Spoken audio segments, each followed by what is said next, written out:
Hello dear aspirants, welcome back to our channel. तो आज की इस वीडियो में हम बात करेंगे जेकेपी कांस्टेबल के जनरल नॉलेज की क्लासेस में। और आज का जो हमारा टॉपिक यहाँ पे रहेगा वो यहाँ पे रहेगा important dates of freedom struggle. यानी कि जो भी आपकी आपकी यहाँ पे मॉडर्न हिस्ट्री में इम्पोर्टेंट डेट्स आती हैं according to the Indian freedom struggle, उसको हम यहाँ पे डिस्कस करेंगे।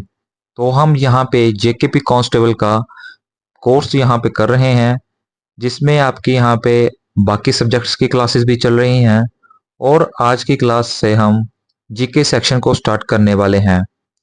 तो इस क्लास की पीडीएफ आप हमारे यहाँ पे वेबसाइट myekstudy.com पे जाके इस पीडीएफ को डाउनलोड कर सकते हैं।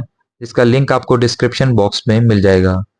तो हम यहाँ पे बिल्कुल पूरे डिटेल्ड में और यहाँ पे एक्स्ट्रा फैक्ट्स के साथ साथ पीवाईक्यूज जो जेकेएसएसबी ने कंडक्ट कराए हैं उनको साथ लेते हुए चलेंगे, और बिल्कुल एक इजी वे में करते हुए चलेंगे ताकि आपको कोई भी दिक्कत पढ़ने में ना आए।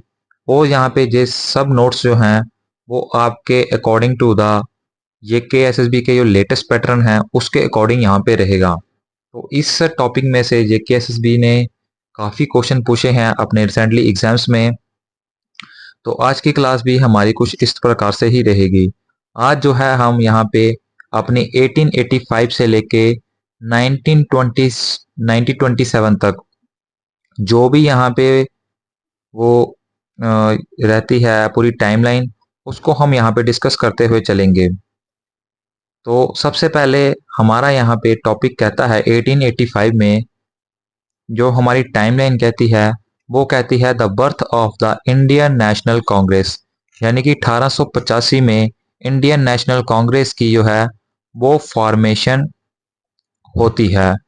तो ये फॉर्मेशन जो है वो यहाँ पे नेशनल कॉन्फ्रेंस और इंडियन नेशनल यूनियन को मर्ज करके जो है वो इंडियन नेशनल कांग्रेस को बनाया जाता है 1885 में। और इसकी जो फर्स्ट मीटिंग है वो यहाँ पे ऑर्गेनाइज कराई जाती है ए.ओ. ह्यूम द्वारा। वो भी कौन से कॉलेज में, वो आप यहाँ पे देख सकते हैं, बॉम्बे का गोकुल दास तेजपाल संस्कृत कॉलेज। तो इस कॉलेज में जो है वो ए.ओ. ह्यूम मीटिंग करवाता है, और यहीं पे इंडियन नेशनल यूनियन और नेशनल कॉन्फ्रेंस को मर्ज करवा के नेशनल कांग्रेस की फॉर्मेशन होती है। और इस यहाँ पे मीटिंग को प्रिसाइड करते हैं डब्ल्यू.सी. बैनर्जी, और साथ में 72 डेलीगेट्स। और यानी कि इस इन प्रेसिडेंट के साथ साथ 72 यहाँ पे जने और भी थे जो इस यहाँ पे मीटिंग को अटेंड करते हैं। बाद में जब इसका नेक्स्ट सेशन बैठता है नेक्स्ट ईयर 1886 में, तो यही मेंबर जो है वो 436 यहाँ पे हो जाते हैं। ये सारे फैक्ट्स आपको पता होने चाहिए, क्योंकि आजकल जो है वो स्टेटमेंट बेस्ड क्वेश्चन पूछे जा रहे हैं। तो उसमें आपको कोई भी फैक्ट जो है वो जेकेएसएसबी पूछ सकती है। उसके अलावा बात करें तो कंदामनी गांगुली जो है वो फर्स्ट वुमेन ग्रेजुएट रहती है जो यहाँ पे इस कांग्रेस के सेशन को अटेंड करती है। वो भी यहाँ पे कौन से ईयर में, तो वो आप यहाँ पे देख सकते हैं 1889 में। ये भी आपने यहाँ पे याद रखना है। इसके अलावा एक और इम्पोर्टेंट आपका पीवाईक्यू रहता है कि इस यहाँ पे मीटिंग का जो वेन्यू था वो सबसे पहले यहाँ पे पुणे था, यानी पुणे में इस मीटिंग को कंडक्ट कराना था। लेकिन बाद में यहाँ पे बॉम्बे में कॉलरा फैल गया, जिसकी वजह से इस वेन्यू को शिफ्ट करना पड़ा यहाँ पे बॉम्बे में। तो ये चीज़ आपने याद रखनी है। ये हमारी कहती है 1885 की टाइमलाइन। अब नेक्स्ट हम बढ़ते हैं। तो नेक्स्ट हमारा आगे आ जाता है द पार्टीशन ऑफ बंगाल। तो पार्टीशन ऑफ बंगाल आ जाता है 1905 में, जो कि हमारा कराता है लॉर्ड कर्जन। तो लॉर्ड कर्जन उस टाइम का यहाँ पे गवर्नर जनरल होता है इंडिया का, जो यहाँ पे इस पार्टीशन को कराता है 16 अक्टूबर 1905 में। तो ये पूरी ही डेट आपको यहाँ पे याद रखनी है। और इसमें क्या होता है, तो बंगाल का विभाजन इस तरह से था कि पूरे बंगाल को जो है वो स्प्लिट कर दिया गया ईस्ट बंगाल और असम में। यानी कि दो रीजन में पूरे बंगाल को यहाँ पे बांट दिया गया। और ये मेन रीज़न क्या था इस पूरे बंगाल को स्प्लिट करने का? मेन मोटिव था कि कम्युनल गल्फ पैदा करना between the Hindus and the Muslims, यानी कि हिंदूज और मुस्लिम को आपस में डिवाइड एंड रूल करवाना, उनको डिवाइड करा के खुद रूल करना, ये इनका यहाँ पे मेन मोटिव था। और यहाँ पे इसका रिएक्शन क्या देखने को मिलता है? इसका रिएक्शन देखने को मिलता है कि जो इंडियन लीडर्स हैं वो यहाँ पे स्वदेशी एंड बायकॉट मूवमेंट जो है वो स्टार्ट कर देते हैं। अब ये मूवमेंट जो है वो 1905 से लेके 1908 तक रहती है। और इस मूवमेंट में क्या यहाँ पे प्लेजें ली जाती हैं? वो प्लेजें ली जाती है कि इंडियन गुड्स को जो अपनाना है, वो ब्रिटिशर्स का जो गुड्स है उसको हमने यहाँ पे बायकॉट करना है। ये पूरी यहाँ पे काउंटरफेट मूवमेंट रहती है, स्वदेशी एंड बायकॉट मूवमेंट। और इसी मूवमेंट के तहत यहाँ पे डायरेक्ट एक्शन इसका ये होता है कि जो फॉरेन क्लोथ से उनको यहाँ पे बर्न किया जाता है। ये सब कुछ हुआ यहाँ पे पार्टीशन ऑफ बंगाल की वजह से। तो यहाँ पे इस स्टेटमेंट में हमारी दो टाइमलाइन निकल के आती है। 1905 जिसमें आपका पार्टीशन ऑफ बंगाल रहता है, और दूसरी आपकी आती है 1905 से 1908 जहाँ पे स्वदेशी एंड बायकॉट मूवमेंट वो पूरी यहाँ पे चलती है। ये सभी आपने याद रखनी है। नेक्स्ट आपकी आ जाती है the formation of Muslim league. तो मोस्ट इंपॉर्टेंट है मुस्लिम लीग, ये आपको याद रखना है क्योंकि इसमें से क्वेश्चन आपको पूछा जा सकता है। तो 1906 में जो है वो मुस्लिम लीग की फॉर्मेशन हो जाती है, जिसको फॉर्म्ड करते हैं आगा खान, नवाब सलीमुल्लाह और नवाब मोहसिनुल मुल्क। ये तीनों ही मिलके मुस्लिम लीग की फॉर्मेशन करते हैं। अब यहाँ पे सवाल ये होता है कि इन्होंने यहाँ पे मुस्लिम लीग की फॉर्मेशन क्यों करी? तो मेन मोटिव इनका था मुस्लिम लीग की फॉर्मेशन करने का कि यहाँ पे ये डिमांड करते थे सेपरेट इलेक्टोरेट्स, यानी कि मुस्लिम कम्युनिटी के अलग यहाँ पे इलेक्शंस जो हैं वो करवाए जाएं। और ये मुस्लिम लोग जो है, जो ये मुस्लिम लीग थी जो ये यहाँ पे पार्टीशन ऑफ बंगाल को सपोर्ट करती थी, और जो इंडियन लीडर्स द्वारा स्वदेशी एंड बायकॉट मूवमेंट चलाई गई थी उसको ये अपोज करती थी। तो ये पूरी यहाँ पे मुस्लिम लीग की टाइमलाइन रहती है। और यहाँ पे इसी के साथ ही 1907 में सूरत स्प्लिट देखने को मिलता है, यानी कि जो इंडियन नेशनल कांग्रेस का 1907 का सेशन सूरत में रहता है। तो उस सेशन में जो है वो कांग्रेस जो है वो दो पार्ट्स में डिवाइड हो जाती है। एक आपके यहाँ पे द मॉडरेट्स लीडर सामने आते हैं, और दूसरे आपके रहते हैं एक्सट्रीमिस्ट। और मॉडरेट्स का यहाँ पे जो थॉट्स से वो बिलीव करते थे पेटिशन और कॉन्स्टिट्यूशनल मेथड से, कि हम जो है वो फ्रीडम जो है या जो हमारी मूवमेंट्स रहेगी वो पिटीशन के द्वारा और कॉन्स्टिट्यूशनल मेथड्स के द्वारा चलेगी। लेकिन एक्सट्रीमिस्ट में ऐसा नहीं था, वो यहाँ पे डिमांड करते थे डायरेक्ट एक्शन और स्वराज की। और जिनमें यहाँ पे कुछ इंपॉर्टेंट लीडर्स भी रहते हैं, जैसे आपके लाला लाजपत राय हैं, बाल गंगाधर तिलक हैं, बिपिन चंद्र पॉल हैं, और साथ ही साथ एरोबिंदो घोष, टी प्रक्षम और चिदम्बरम पिल्लाई जैसे लीडर भी एक्सट्रीमिस्ट में शामिल होते हैं। तो ये आपकी पूरा सूरत स्प्लिट का रहता है। नेक्स्ट हम बढ़ते हैं, तो नेक्स्ट हमारा आ जाता है 1916 की टाइमलाइन, जिसमें आपके यहाँ पे होम रूल लीग देखने को मिलती है, और इसके साथ साथ द लखनऊ रीयूनियन देखने को मिलता है। सबसे पहले हम होम रूल लीग की बात करेंगे। तो जो यहाँ पे सबसे पहले बाल गंगाधर तिलक ने चलाई थी, कौन से ईयर में, ये आपको याद रखना है।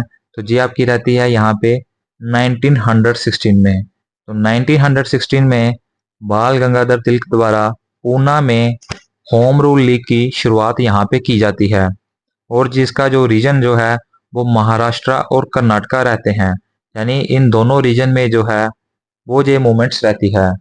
और यहाँ पे इन मूवमेंट्स के दौरान यहाँ पे बाल गंगाधर तिलक जी दो न्यूज़पेपर को पब्लिश करते हैं। एक आपका रहता है मराठा, जो कि आपका रहता है इंग्लिश लैंग्वेज में। ये मोस्ट इम्पॉर्टेंट आपका फैक्ट्स है, ये फैक्ट्स को आपको याद रखना है, क्योंकि इस फैक्ट के ऊपर बहुत बार क्वेश्चन जो हैं वो एग्जाम में आए हैं। और नेक्स्ट आपका रहता है केसरी न्यूज़पेपर, जो था आपका मराठी लैंग्वेज में। ये भी आपको यहाँ पे याद रखना है। और एक और फैक्ट बाल गंगाधर तिलक के साथ रहता है कि यहाँ पे इस होम रूल लीग स्टार्ट करने से पहले वो 1908 में जो है वो मांडले जेल में उन्हें यहाँ पे डाल दिया गया था। और वो जो 8 साल की सजा काटने के बाद 1916 में जब वो रिहा हुए तो तब जे यहाँ पे आके वो इस लीग की शुरुआत करते हैं। इसी के साथ साथ एनी बेसेंट जो है एक और हमारी लीडर आती है जो कि same movement home rule league की शुरुआत करती है और ये यहाँ पे पूरे रेस्ट ऑफ इंडिया में इस मूवमेंट को यहाँ पे चलाती है। और इस मूवमेंट के साथ साथ वो यहाँ पे दो न्यूज़पेपर पब्लिश करती है, जो आपका रहता है एक न्यू इंडिया का और दूसरा रहता है आपका कॉमनवेल्थ का। और साथ ही साथ इन मूवमेंट्स के दौरान वो एक टर्म को कॉइन करती है जो आपकी टर्म रहती है कॉमनवेल्थ की। तो ये पूरी एनी बेसेंट की एक लीग रहती है, एक मूवमेंट रहती है और दोनों ही मूवमेंट्स का एक मेन मोटिव होता है कि इंडियन की जो सेल्फ गवर्नमेंट है उसको पुशअप करना, यानी ब्रिटिशर्स के सामने ये पेश करना कि हम जो है वो सेल्फ गवर्नमेंट चाहते हैं by the people of the Indians. ये आपको पता होना चाहिए ये सारे ही फैक्ट्स। उसके साथ साथ 1916 में एक यहाँ पे आपका लखनऊ सेशन आता है इंडियन नेशनल कांग्रेस का, जो कि मोस्ट इम्पोर्टेंट रहता है। और इसी सेशन में जो है वो कांग्रेस जो 1907 में सूरत सेशन में आके बिछड़ी थी, वही यहाँ पे इस सेशन में आके वो रीयूनियन हो जाती है। यानी कि वो मॉडरेट्स और एक्सट्रीमिस्ट जो है जो दोनों हैं वो दोनों ही यहाँ पे रीयूनियन हो जाते हैं। और इस सेशन को प्रिसाइड करते हैं हमारे अंबिका चरण माजूमदार जी। इनका नाम भी बड़ा इंपॉर्टेंट है, ये भी आपको याद रखना है। तो ये हमारी रहती है 1916 की पूरी टाइमलाइन। इसके साथ हम आगे बढ़ते हैं तो नेक्स्ट हमारी टाइमलाइन 1915 से लेके 1918 तक यहाँ पे रहती है। और इस टाइमलाइन में यहाँ पे द गांधीयन इरन विरा बिगन्स हो जाता है, यानी कि अब जो महात्मा गांधी जो साउथ अफ्रीका गए थे वो यहाँ पे 1915 में जो है वो भारत में वापस आ जाते हैं। और भारत में वापस आके वो यहाँ पे कुछ लोकल लेवल पे मास नेशनल मूवमेंट्स जो हैं वो यहाँ पे करते हैं। अब ये मूवमेंट्स क्या क्या रहती हैं वो चीज़ आपने याद रखनी है, क्योंकि ये मूवमेंट्स जो हैं ये काफ़ी बार एग्जाम में आ चुकी है, चाहे वो जेकेएसएसबी का एग्जाम हो चाहे वो एसएससी का एग्जाम हो। ये दोनों ही चीज़ें आपको याद रखनी है। अब सबसे पहले वो 1917 में अपनी फर्स्ट सिविल डिसोबीडेंस मूवमेंट स्टार्ट करते हैं, जो कि रहती है चंपारण सत्याग्रह। ये मूवमेंट आ गई। फिर उसके बाद 1918 में आती है आपकी अहमदाबाद मिल स्ट्राइक। ये आपको याद रखना है, ये फर्स्ट हंगर स्ट्राइक थी बाय महात्मा गांधी। फिर 1918 में ही वो खेदा सत्याग्रह करते हैं, जो यहाँ पे फर्स्ट नॉन कॉपरेशन मूवमेंट रहती है महात्मा गांधी जी के द्वारा। तो ये आपकी पूरी ही टाइमलाइन आ जाती है 1915 से लेके 1918 तक। नेक्स्ट हम बढ़ते हैं तो नेक्स्ट हमारी टाइमलाइन जो है वो 1919 तक पहुंच चुकी है। 1919 में क्या होता है तो दो चीजें हमारी यहाँ पे आती है, एक यहाँ पे आता है रोलैट एक्ट और दूसरा आपका आता है द जलियांवाला बाग ट्रेजिडी। अब इन दोनों चीजों में क्या होता है वो हम यहाँ पे पढ़ते हैं। तो यहाँ पे 1919 में रोलैट एक्ट पास किया जाता है, एक सेडिटेशन कमेटी होती है जिसका हेड जो है वो रोलैट होता है। उसके द्वारा एक कमेटी बनाई जाती है और वो यहाँ पे रोलैट एक्ट को पास करते हैं। और इस एक्ट के थ्रू ये होता था कि किसी को भी आप 2 साल के लिए जेल में डाल सकते हैं विदाउट एनी रीजन। तो ये होता था, इसी के थ्रू यहाँ पे रोलैट एक्ट पास किया गया था। अब इसी एक्ट को अपोज करते हुए और यहाँ पे कुछ पॉपुलर लीडर्स थे डॉक्टर किचलू और डॉक्टर सत्यपाल, उनके प्रोटेस्ट में एक पीसफुल प्रोटेस्ट किया जा रहा था 13 अप्रैल 1919 के अमृतसर में, जहाँ पे बहुत सारा क्राउड यहाँ पे गैदर हुआ था। तो उन गैदर क्राउड को यहाँ पे जनरल डायर आता है और यहाँ पे उस पूरे क्राउड को जो है वो यहाँ पे गोलियों से मार देता है।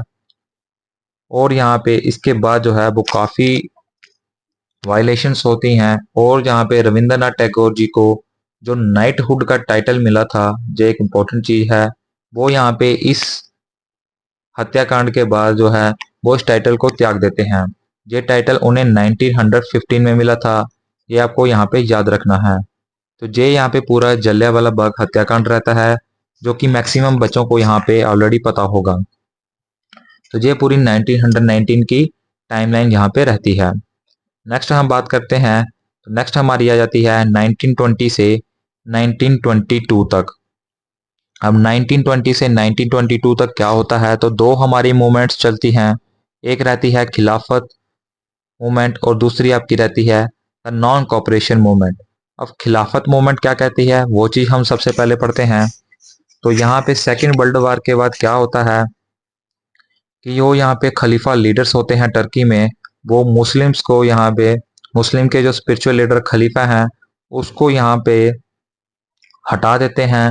तो उसी चीज़ को रिस्टोर करने के लिए यहाँ पे दो लीडर्स द्वारा खिलाफत मूवमेंट चलाई जाती है। वो दो लीडर्स कौन थे, वो थे आपके दो अली ब्रदर्स। उनके नाम क्या हैं वो आप हमें कमेंट सेक्शन में यहाँ पे बताना कि इन दो लीडर्स के नाम क्या हैं। और यहाँ पे इन मूवमेंट्स को यहाँ पे कि इनका साथ मिलता है तो महात्मा गांधी जी का साथ मिलता है। और महात्मा गांधी जी यहाँ पे देखते हैं कि एक अच्छी अपॉर्चुनिटी है हिंदू और मुस्लिम्स को यूनाइट करने की, तो वो इस मूवमेंट में शामिल हो जाते हैं और 1920 को आपकी खिलाफत मूवमेंट देखने को मिलती है। इसी के साथ साथ 1920 में ही महात्मा गांधी जी के द्वारा नॉन कॉपरेशन मूवमेंट चलती है जो कि फर्स्ट मास बेस्ड मूवमेंट रहती है। और इस मूवमेंट की जो पूरी प्लानिंग वो 1920 के नागपुर सेशन में यहाँ पे रहती है। ये चीज़ यहाँ पे याद रखनी है। लेकिन इस मूवमेंट जो है वो 1922 को इस मूवमेंट को रोकना पड़ा ड्यू टू द चौकी चौरा इंसिडेंट। तो ये इंसिडेंट यहाँ पे आपका 5 फरवरी को होता है 1922 में। इसी वजह से यहाँ पे इस मूवमेंट को यहाँ पे रोक दिया गया। अब नेक्स्ट हम बढ़ते हैं, तो नेक्स्ट हमारा 1922 से 1927 की टाइमलाइन यहाँ पे आती है। और इस टाइमलाइन में हमारी स्वराज्य पार्टी आती है और साइमन कमीशन आता है। तो 1922 में आपकी स्वराज्य पार्टी की यहाँ पे फॉर्मेशन होती है जो कि दिसंबर मंथ में देखने को मिलती है। और इस पार्टी को फॉर्म्ड करते हैं कांग्रेस के दो लीडर्स, एक था आपका CR दास और एक था आपका यहाँ पे मोतीलाल नेहरू। और CR दास को प्रेसिडेंट बनाया जाता है और मोतीलाल नेहरू को इस पार्टी का सेक्रेटरी यहाँ पे बनाया जाता है। तो ये चीज़ आपने याद रखनी है क्योंकि यहाँ पे क्रॉनिकल ऑर्डर में क्वेश्चन पूछे जा रहे हैं इन इम्पोर्टेंट डेट्स के द्वारा। नेक्स्ट हम बढ़ते हैं, तो नेक्स्ट हमारा 1927 की टाइमलाइन यहाँ पे आ जाती है जो कि हमारी रहती है साइमन कमीशन। यानी कि 1927 में जो है वो साइमन कमीशन आती है। अब जो साइमन कमीशन की क्या स्टोरी है, तो यहाँ पे ब्रिटिश गवर्नमेंट द्वारा एक यहाँ पे कमीशन अपॉइंट की जाती है जिसका हेड जो है वो साइमन को रखा जाता है। और इसमें ये होता है कि जो भी मूवमेंट्स चल रही हैं इंडिया में उसकी यहाँ पे रिपोर्ट यहाँ पे ब्रिटिशर्स को देनी है। तो ये इस मूवमेंट का, ये इस कमीशन का यहाँ पे काम होता है। तो इस कमीशन को यहाँ पे पूरे इंडिया के द्वारा बायकॉट किया जाता है क्योंकि इस कमीशन के सारे ही मेंबर जो हैं वो वाइट होते हैं, यानी कि सारे ही ब्रिटिशर्स रहते हैं। तो जब ये कमीशन 3 फरवरी 1928 को पहुंचती है इंडिया में, तो इस मूवमेंट का यहाँ पे बड़ी जोर शोर से यहाँ पे वायलेंट किया जाता है और यहाँ पे ब्लैक फ्लैग्स और हड़ताल्स यहाँ पे दिखाई जाती है और साइमन गो बैक के यहाँ पे नारे लगाए जाते हैं। तो ये पूरी यहाँ पे साइमन कमीशन के रिलेटेड रहने वाली है। इन मूवमेंट्स के रिलेटेड और भी बहुत सारे फैक्ट्स हैं जो कि आपको याद रखने हैं, लेकिन आज के इस जो हमारा टॉपिक था वो खाली यहाँ पे इंपॉर्टेंट डेट्स के बारे में था जो हमने यहाँ पे डिस्कस कर लिया है। बाकी इसके रिलेटेड जो और भी फैक्ट्स होंगे वो हम यहाँ पे MCQ सीरीज में करते जाएंगे। तो ये आपकी पूरी टाइमलाइन रहती है। तो आज हमने पढ़ी 1885 से 1927 तक। तो ये हमारा फर्स्ट पार्ट आता है। नेक्स्ट जो उसका सेकंड पार्ट आएगा उसमें हम 1920 से 27 से 1947 तक जो भी टाइमलाइन रहेगी उसको हम यहाँ पे पढ़ेंगे। तो इस चीज़ को आप यहाँ पे रिवाइज कर सकते हैं। बाकी यहाँ पे PDF जो है इन नोट्स की आप हमारी साइट myekstudy.com पे जाके इसको डाउनलोड कर सकते हैं और अपने नोट्स को रिवाइज कर सकते हैं। कमेंट सेक्शन में और डिस्क्रिप्शन में आपको लिंक मिल जाएगा। बाकी अगर ये क्लास आपको अच्छी लगी हो तो आप यहाँ पे इस क्लास को लाइक कर सकते हैं और बाकी यहाँ पे आने वाली क्लासेस के लिए इन चैनल को यहाँ पे सब्सक्राइब कर सकते हैं।